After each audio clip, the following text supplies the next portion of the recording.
L'automne est arrivé et les amateurs de champignons vont en forêt avec un panier. Ils voient des champignons, il y en a qui sont très très beaux, il y en a d'autres qui sont bouf, une petite couleur marron. Et les gens ramassent les champignons et chaque année, il y a des gens qui s'empoisonnent. Ils mangent les champignons et les pires, les champignons vénéneux, mortels, comme l'amanite phalloïde, sont ingérés et au moment où on commence à ressentir des douleurs et les premiers symptômes, il est trop tard. Et c'est exactement ce qui se passe avec nos loisirs. Et je voulais vous donner un exemple aujourd'hui de ce qui se passe le soir à la télévision. J'aime les films policiers, j'aime les enquêtes qui provoquent la réflexion. Et j'ai remarqué que sur la 3e chaîne, en France, il y a des émissions policières qui durent 1 heure, 1 heure et quart, 1 heure 20. Et je les ai regardées plusieurs fois. Et si vous analysez les choses, la structure, vous voyez que ces émissions sont immanquablement localisées dans une région de pèlerinage ou autour d'un sanctuaire catholique. La dernière fois, c'était à Font-Romeu, près d'une fontaine dite miraculeuse.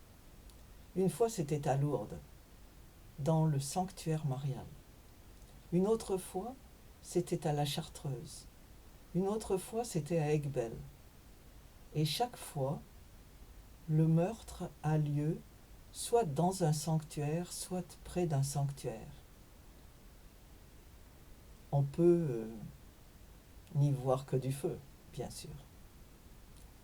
Et une autre chose, c'est que l'histoire, le scénario, comporte maintenant, de plus en plus, quelque chose qui nous rappelle l'actualité, mais qui n'est pas non plus innocent. Et je vous donne l'exemple de la dernière émission que j'ai regardée. Il s'agissait de Font-Romeu. Il y a là une policière qui a été mutée suite à un accident. Un enfant apparemment est mort lors de sa dernière enquête et elle n'a pas pu éviter le meurtre. Donc elle est déplacée et on lui demande, en échange de la gentillesse des juges, de surveiller un de ses collègues. Ce collègue travaille très bien, c'est un très très bon policier, mais tous les soirs il disparaît. Il refuse catégoriquement de travailler après les heures normales de service. Et on lui demande de chercher ce qu'il fait le soir. Et elle commence à le surveiller, elle le suit en forêt, elle découvre que le soir, des gens viennent le chercher et il part avec une lampe de poche et il part en forêt. Et un soir, elle le suit et elle se retrouve au milieu d'un groupe. Et en fait, il s'agit de migrants venus de différents endroits, autant qu'on puisse le voir à leur look. Et elle découvre que cet homme aide les migrants à passer de la frontière espagnole en France ou vice-versa. Et quand elle lui demande pourquoi il fait ça, il justifie que ces gens ont beaucoup souffert, qu'ils sont des réfugiés, qu'il faut les aider absolument. Et la police est à leur trousse. Donc il se retrouve en tant que policier à faire un travail qui est menacé par la police. Donc il est dans une situation très inconfortable. D'autre part, le meurtre qui a eu lieu, on va découvrir que la meurtrière est une jeune femme, très jeune, qui était le fruit d'une union illicite entre le prêtre de la paroisse et une religieuse. Cette religieuse était enceinte et pour éviter le scandale, pour éviter les ragots, on la pousse à abandonner son enfant officiellement, et cet enfant est récupéré par un couple sans enfant qui désirait vraiment une postérité. Mais malheureusement, cette jeune femme va apprendre la vérité concernant sa mère. En fait, elle ne connaîtra son père qu'à la dernière minute de l'émission. Et voulant se justifier, réparer en fait ce qu'elle voit comme des injustices, elle décide de tuer le médecin qui a fait l'accouchement. Elle décide de tuer le prêtre de la paroisse qui n'a jamais révélé l'affaire, et elle ne sait pas qu'il était son père. Et finalement, elle est arrêtée à la dernière minute. Ça a l'air d'une émission intéressante, mais pourquoi est-ce que l'Église catholique est systématiquement mise en cause dans tous ces scénarios, les uns après les autres? Celui d'Egbel, c'était un moine qui était mort, et ainsi de suite. Maintenant, ce que nous voyons à propos des migrants, c'est une histoire qui suscite la compassion, mais qui est basée totalement sur l'émotion. Ces gens, on ne saura jamais d'où ils viennent, et par conséquent, leur pays ou leur situation n'a pas été examinée. Sont-ils vraiment des réfugiés? Sont-ils vraiment des gens qui souffraient dans leur pays d'origine, souffraient la persécution, souffraient... oui,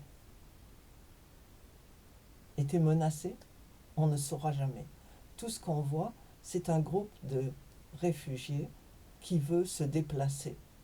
Et l'accent, la lumière est braquée sur un enfant qui a à peu près 6-7 ans et qui est très mignon, un enfant métis qui va être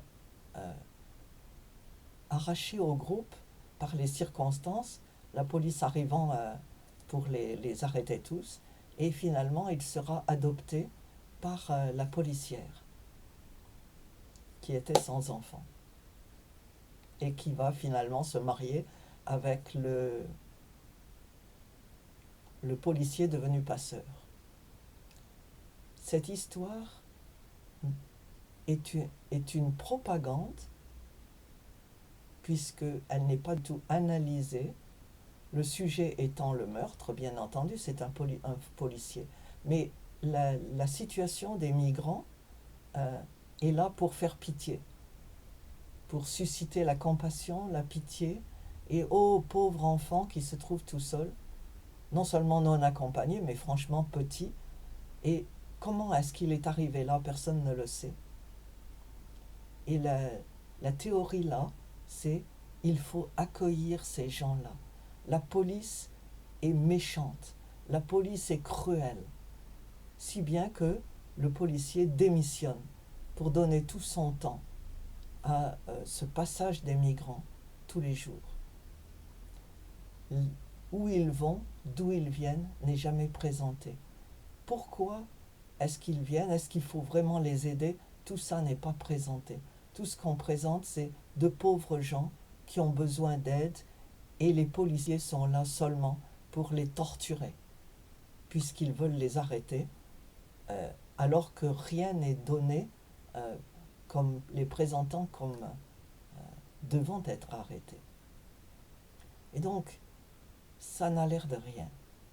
Mais je vous invite à réfléchir au poison qui est passé à travers ce film et d'autres. Il n'y a rien de mal à regarder ça, mais il faut être attentif au message subliminal qui est passé à travers l'histoire. On ressort de là avec une grande compassion pour ces migrants. Et pauvres enfants, qui était tout seul. Et heureusement qu'il y a eu une policière qui n'était pas comme les autres. Voilà, ça c'est la leçon. Est-ce que c'est vraiment ce qu'il faut propager? Est-ce qu'il faut accepter d'être dirigé par l'émotion, surtout dans un film où l'image prime sur la réflexion? Il ne s'agit pas d'un livre dont vous pouvez décider de ne pas tourner la page tout de suite ou de relire. Là, c'est l'émotion qui vous attrape. Et ce qui se passe ici, c'est le rôle des médias. Pas seulement on parle beaucoup des médias sociaux, des réseaux sociaux, mais la télévision n'est pas innocente.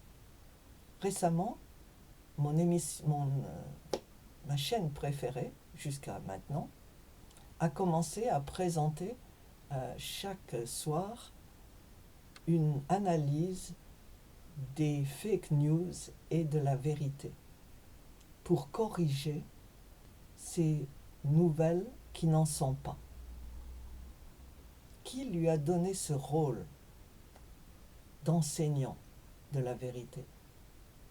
Si vous regardez, vous verrez que ces corrections, que ces enseignements ne sont pas forcément à suivre. Je vous invite à la plus grande prudence vis-à-vis de nos médias.